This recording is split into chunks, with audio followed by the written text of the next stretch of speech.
Bonjour et bienvenue sur la chaîne 7 minutes en Afrique, chaîne qui se propose à travers diverses thématiques d'apporter sa pierre à l'édifice du développement de notre continent. Après les précédents numéros consacrés essentiellement à l'histoire des cheveux crépus, nous avons décidé de mettre en lumière toutes ces icônes africaines qui ont marqué à jamais notre continent. Aujourd'hui, nous revenons sur le parcours de l'un des pères de l'histoire générale de l'Afrique, à savoir Cheikh Anta Diop, dont l'immensité et la popularité ne sont plus à démontrer en Afrique et en dehors. Mais avant de débuter, nous tenons tout d'abord à vous remercier pour vos multiples retours sur nos précédentes vidéos et vous inviter une nouvelle fois à vous abonner à la chaîne si cela n'a pas encore été fait, afin de ne rien rater de nos futures publications. À présent que c'est fait, rentrons dans le vif du sujet. Cheikh Anta Diop est né le 29 décembre 1923 à Tietou, dans le département de Bambey, région de Diourbel au Sénégal. Le père de Cheikh Anta Diop, Massamba Sassou Diop, décède peu de temps après la naissance de son fils. Sa mère, Maga Diop, c'était en 1984. Le prénom Cheikh Anta, qui est donné à leur fils unique, est celui de son oncle maternel par alliance, Cheikh Anta Baki, l'un des frères cadets de Cheikh Amadou Bamba, le fondateur de la confrérie musulmane mouride au Sénégal.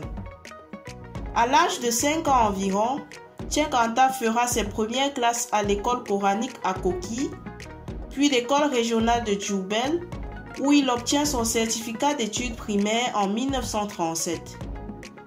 La même année, il quitte Diourbel pour Dakar et s'inscrit au lycée Lamine Gueye, où il obtient en 1945 son baccalauréat en mathématiques au mois de juillet, puis en philosophie au mois d'octobre de la même année. Ce double baccalauréat est la marque d'une grande curiosité intellectuelle et celle d'une volonté de se doter d'une double formation en sciences exactes et en sciences humaines. Cheikh Anta Diop embarque par la suite pour la France en 1946 afin d'y entreprendre ses études supérieures. Il s'inscrit à la Sorbonne où il obtient sa licence de philosophie en 1948. 2 ans plus tard, soit en 1950, il obtient 2 certificats respectivement de chimie générale et de chimie appliquée. En outre, il entreprend dès 1950 une spécialisation en chimie nucléaire et physique nucléaire au laboratoire Curie de l'Institut du Radium. Et en 1956, il enseigne la chimie et la physique au lycée Voltaire et Claude Bernard à Paris en tant que maître auxiliaire.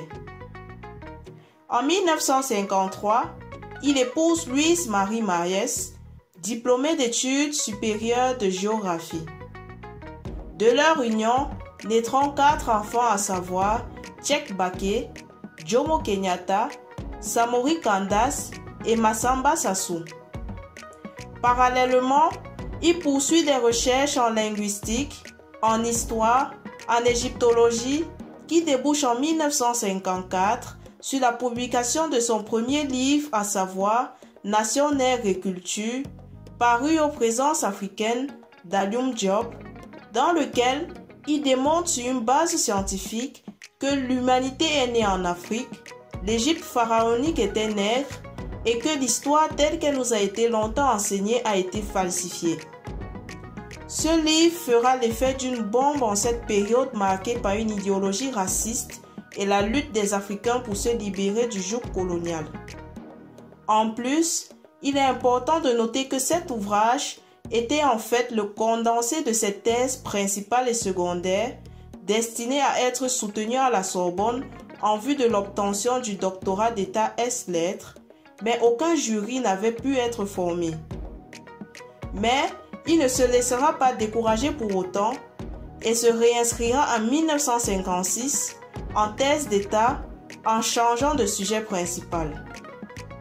Le 9 janvier 1960, après avoir enfin réussi à réunir un jury, il soutient sa thèse d'État ès-lettres à la Sorbonne, axée sur l'étude de l'Afrique noire précoloniale et l'unité culturelle de l'Afrique noire. En effet, il retracera sur une durée de 6h10 2000 ans d'histoire de l'Afrique noire, et au sortir de là, le jury lui attribuera la mention honorable. La même année, il décide de retourner au Sénégal avec sa famille, où il sera tout d'abord interdit d'enseigner à l'université de Dakar par Léopold Sédar Senghor, ceci pour des raisons de divergence de vision politique. Mais il sera affecté en 1961 à l'Institut fondamental d'Afrique noire, renommé peu de temps après sa disparition en 1986, Institut fondamental d'Afrique noire Cheikh Anta Diop. Une fois sur place, il entreprend d'y créer le premier laboratoire en Afrique de datation d'échantillons archéologiques par la méthode du carbone 14 ou radiocarbone. De nombreux domaines bénéficient de l'existence d'un tel laboratoire, à savoir l'archéologie, la préhistoire, l'histoire, la géologie et la climatologie. Après en avoir conduit la construction de 1963 à 1966, il en prendra la direction jusqu'en 1986, année de sa disparition. En 1966 à Dakar, il reçoit conjointement avec W.E.B. Du Bois le prix du premier festival des arts nègres, récompensant l'écrivain qui a exercé la plus grande influence sur la pensée nègre du XXe siècle. L'intelligentsia de l'Afrique et de sa diaspora a voulu signifier au monde la dimension exceptionnelle des œuvres des deux lauréats et le rôle déterminant qu'elles continueront longtemps à jouer dans le réveil du continent. Le 7 février 1986, le pharaon des temps modernes, Cheikh Anta Diop, s'éteint à l'âge de 63 ans à sa résidence des suites de crise cardiaque, en laissant un ouvrage inachevé qui sera publié plus tard. Et peu de temps après, l'université de Dakar sera renommée Université Cheikh Anta Diop de Dakar en sa mémoire. Ainsi, nous sommes arrivés à la fin de ce premier épisode consacré à Cheikh Anta Diop et nous vous donnons rendez-vous au prochain épisode où il sera question d'évoquer la carrière professionnelle de l'homme, ses travaux de recherche ainsi que son engagement politique. À très bientôt pour la suite de ce voyage culturel africainement vôtre.